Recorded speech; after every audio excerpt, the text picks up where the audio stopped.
Coming up next, an NFL Football Hall of Famer who is focused on empowerment and health. One of the best of the best of the best. He had a 17-year career with the Baltimore Ravens, 2 Super Bowl wins. He is into what motivates and inspires everyday greatness. It's his creed, his mantra, and it's also the name of his podcast, Everyday Greatness. Please welcome from Boca Raton, Florida, NFL Hall of Famer Ray Lewis. I'm gonna kind of dive right in because I think, where we are in this pandemic and where we are when you talk about mental health, you have to ask yourself a question. And one of the ways that I think I deal with mental health is understanding there's another side of the mental that we all must understand, right? And it's called mental boredom. So what happens anytime the mind actually stops, right? When the mind gets bored, when you get bored, when the things you read doesn't interest you no more, when the things you listen to doesn't excite you anymore, the mind slows down, the subconscious mind slows down, right? And so what happens with that is you become bored. And when you become bored, you take risk. You try things, you listen to things that you know that's not fully right. So when I was growing up, our minds was always active, right? Because I grew up very poor, like very, very poor. So your mind had to be on the next day or the next thing or the next moment, or because if you were present in that moment, you may get caught up in mental boredom because it's like, oh my God, it's like I'm poor and we're never gonna be able to eat and we're never gonna be able to do this. And then you go through those things, right? You go through those things. But what happened is I started to replace it with very creative things, right? So that's why anybody over 40 can always remember, you used to go out in the sand and you used to just create games. You used to just play hide and go touch, the first one, last one touch, just things that just made the mind continually go, right? So think about what mental boredom does. The moment that you shut off your brain, I'm bored, I don't want to get involved in anything, and then somebody comes and throws something at you that says, hey, try this, which most of the times ends up being a very bad decision, right? Because the mind is so active. The mind is moving every second of our lives. The mind never shuts down until you actually shut it down. And how do you shut it down? You must have methods. You must have things to do on how do I control my mental boredom? Because I must create and understand something. And I think this is where, life gets exciting because what I want to do is give ownership back to any of us, because we all have mental health issues. I don't care at whatever level. I don't care how much money you got. I don't care how successful you become. Life sometimes gets hard and it gets complicated. And if you don't place in your mind, in your spirit, exactly what you want to do, how you want to live, how you want to come out of it, who you don't want to be around, then life can catch up with you. And all of the issues of life starts to pile on you. And once they pile on you, look, we're human. So we have natural raw feelings. But I think what I want to teach today is understanding how you must create activity in your mind. You must be careful what you put in your mind. You must be careful the music you listen to. You must be careful the influence that you hear somebody says about you or even about someone else. You must always be conscious, right, of what you're eating, right? So one of the things about always being alert, right? Today is about being alert, like always being on. What does that mean? Because all of us are an individual business. You are an individual brand, which means then you have a duty. So now, mentally, you realize I have to be tapped in every day to take care of my business, which is your life, which is your world, which is what you're eating, what you're reading, what you're listening to. Because those things dictate your worry, your doubt, your fear, your your stress, your all of it. And then when you start to practice the things that I'm going to tell you to practice, then it all changes.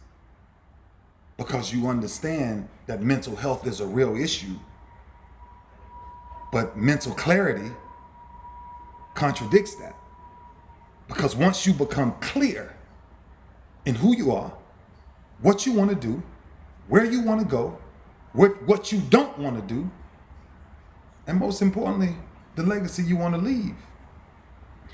A lot of people, and I get it, right? They say take medicines and this and that, but I'm talking about things that you can get up right now and start practicing to make sure that your mental health is always in place.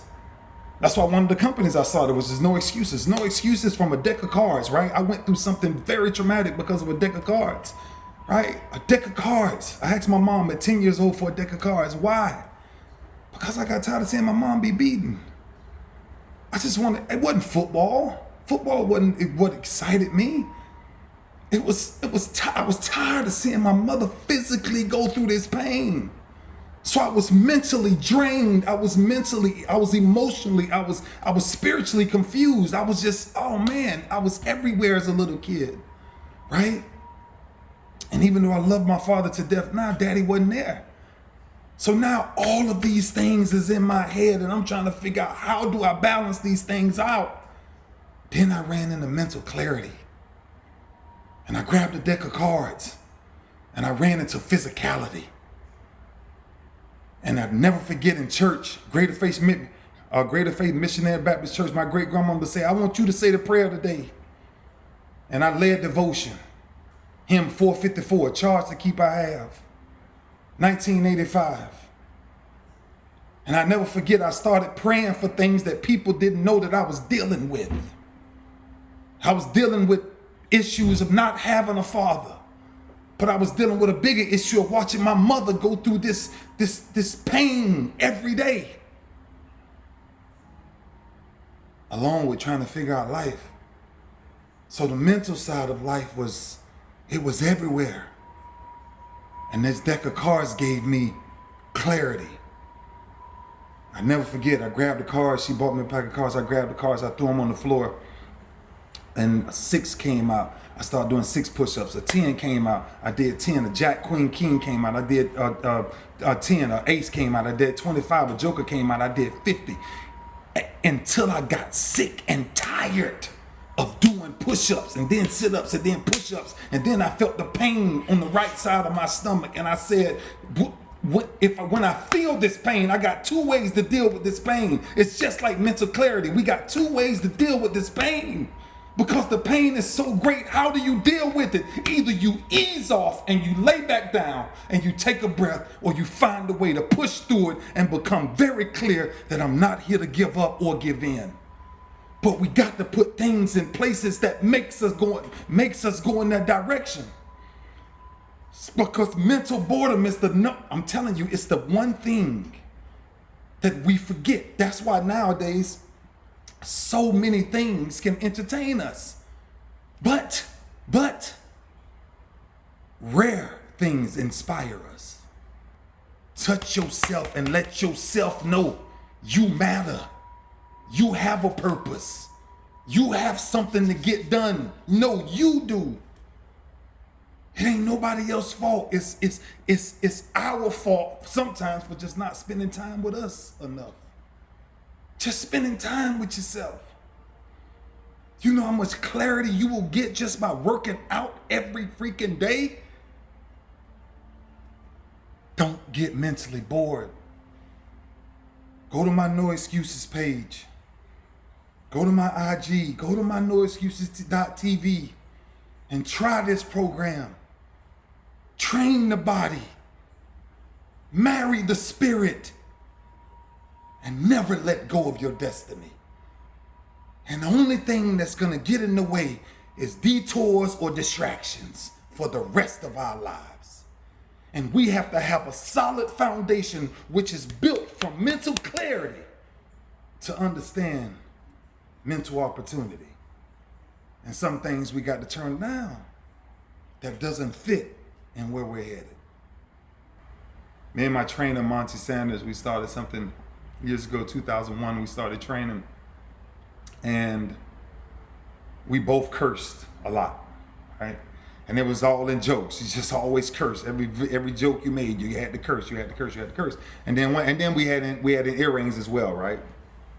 So to show you that mental health is everywhere. It's everywhere. It's in everything, right? And so we challenged each other one night, and we looked at each other and we said, bro, what do you want to do? And I was like, bro, I want to be a great God-fearing man, and I want to be the best freaking football player to ever do this. I was like, how are you gonna do that? I want to be a heck of a father. I want to be the leader. I want to be the role model of my kids. So mentally, what I haven't seen as a kid, I am mentally challenging myself to go do something that I have not been taught to do.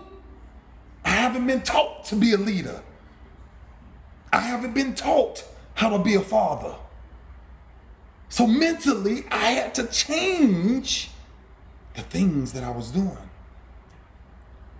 So we looked at each other and we say, okay, bro, let's become men. We got to take out our earrings. We both took out our earrings. I ain't put in a pair of earrings in over 22 years. Next thing we said we got to stop cursing, right? I started giving $100 for every time I cursed. And then a few weeks down the road, I realized I was giving the money, but I wasn't really feeling the effects of it. I wasn't really changing mentally. Because I would curse, I'd be like, oh, that's just 100. Oh, that's just 100. And it was cool. It was really cool. Like, oh, I can get away with it, yeah. Then we switched, then we changed it. And we went from money to actually doing push-ups and sit-ups, right? So if you got caught saying a curse word, you had to do push-ups and sit-ups 100 on demand right where you at. The last time was at the ESPYs when I had a full tuxedo on and he tells me to get down because he said I cursed. And I'm like, I did not curse. But watch the mental battle. I'm saying I did not curse. And he's saying, yes, you did curse. I said, all right, I'm done. And then I realized that when I was cursing, and this is where I started understood cursing from a mental side of life. Every time I curse, I trade in knowledge for ignorance. Just because I wanted to be lazy with the tongue and curse, because it's easier to curse, right? It's easier to make a joke sound funnier, right? And I mentally knew after I was done, I was like, okay, wow, there's no way I'm gonna trade in a way to speak thoughtfully and just, instead of just cursing and just getting away with it. It forever changed my perspective on how I thought about it mentally. Even from me playing on a football field, how I had conversation with guys. My conversation with guys was purely from a clear head and said, I can't curse. So I got to control my anger. And all of these things from a mental battle is what I think led me to become the person I am today. And even when I have these doubts, even when I have fears, even when I have worries, even when I have things that really challenge me mentally, I think the foundation of always coming back to something that I can read, something that I can write down. Honestly, I just don't know the last time I really watched television. I don't watch television like that. I definitely at night, I'm guilty, I'm sorry. The only thing I watch on television is the Animal Planet. The only thing. I mean, seriously, every night.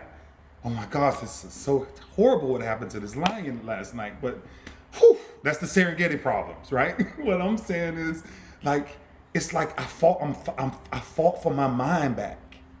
You know, like mental, we're in this pandemic and everything is swirling, right? And this news on reporting, that news report on. My mom hits me with this and says, son, you got to do this. And then my child is dealing with this issue. And I'm like, oh my gosh, this is so much going on. How do you balance it out?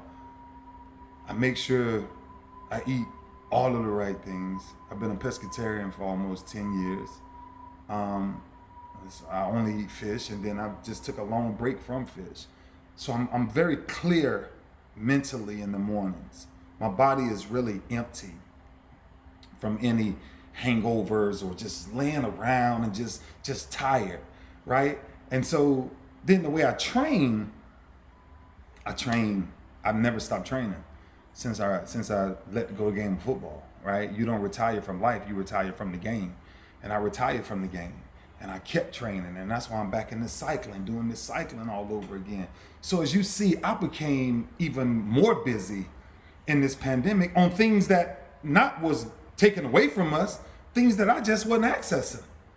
Right? I was on a plane 3 or 4 times a week. I was doing this, I was doing that, but I wasn't re-identifying with myself and my strengths and where I really wanted to go next. And that's what I want to leave you guys with. I want to leave you with what's next. Right? And this is why I want to challenge you to not listen to me one time, but follow me on my podcast. Starts May 21st with podcast 1. It's called Everyday Greatness. And why is it called Everyday Greatness? Because I want to find out how to freaking be happy every day. Yeah, I want to find out how to mentally not play these battles in my mind time and time again.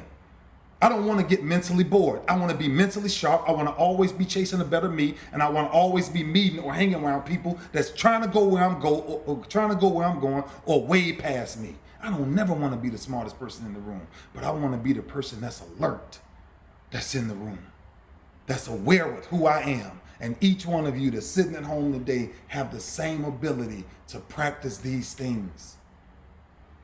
Identify who you are.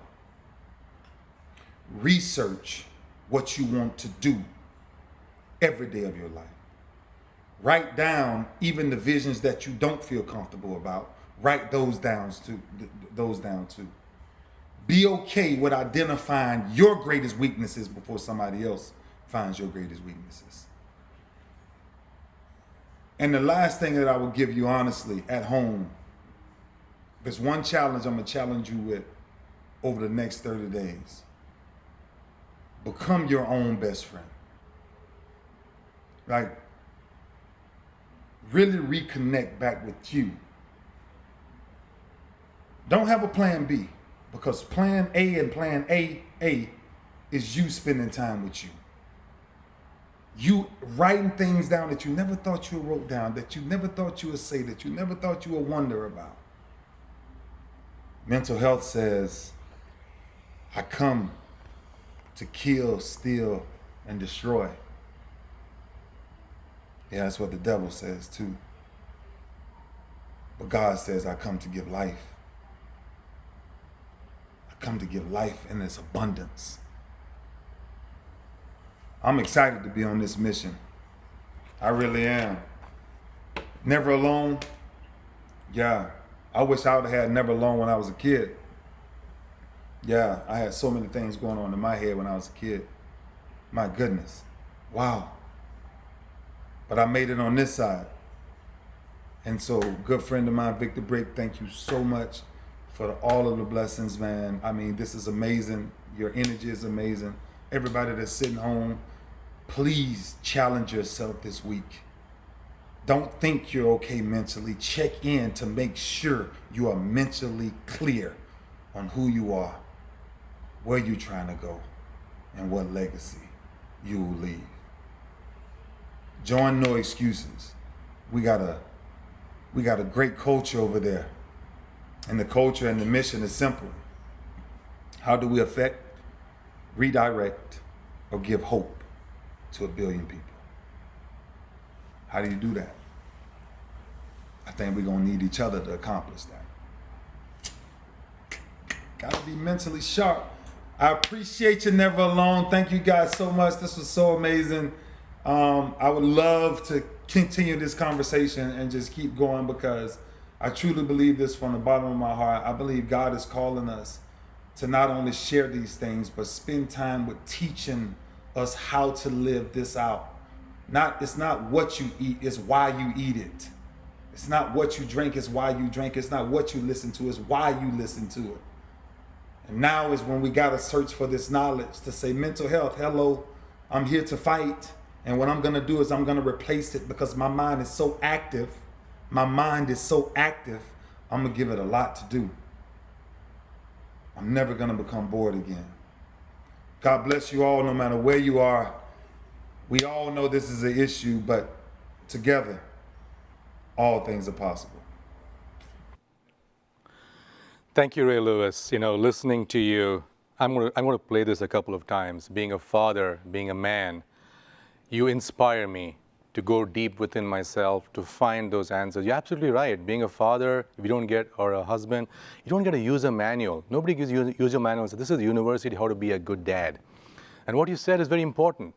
We got to first love you, right? You got to take care of you, because you don't take care of yourself, you don't love yourself, you're not capable of loving others. And this is, I really believe, is some homework we all need to do. And it is so important when voices like you are speaking about being a man, but yet being kind, being tender, being compassionate, doing the homework, not having all the answers, but at least being alert to the possibility.